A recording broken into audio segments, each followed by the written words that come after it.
ខ្ញុំម្ចាស់ឈ្មោះពិតគឺរត់ទីសាទូបង្គំទូថ្វាយឈ្មោះពីដួងចិត្ត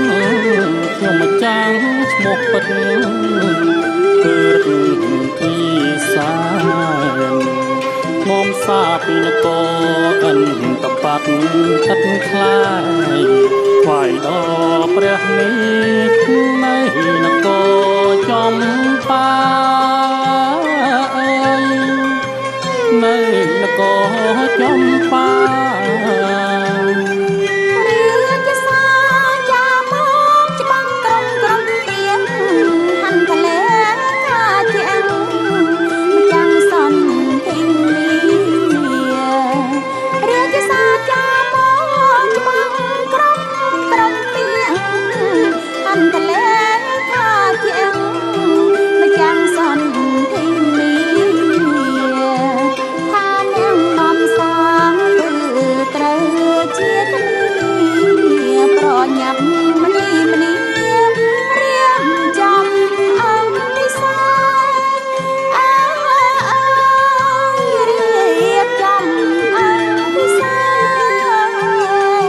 ខ្ញុំមានវាសនា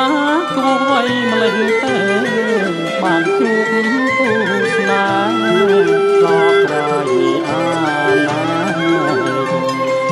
ខ្ញុំមានវាសនាគួរໄວម្លេះទេបានជួបគូស្នេហ៍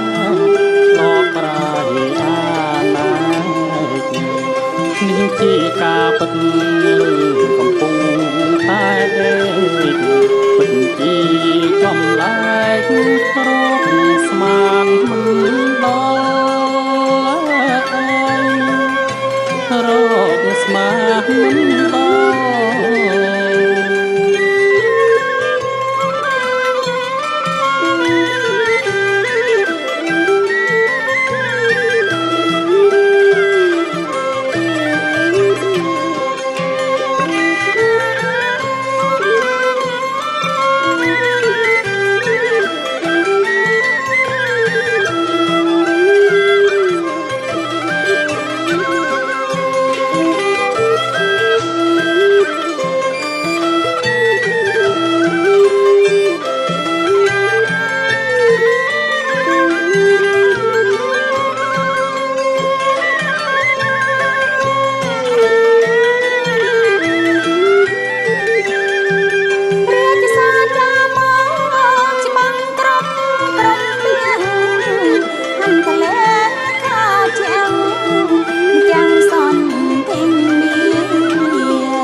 បានជួប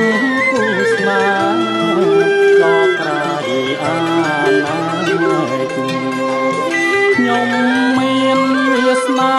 គួរໄວម្លេះទេបានជួបគូស្នេហ៍ក៏ក្រៃអាណានេះជាការពិតកំពុងតែពិតជាចំលែកប្រ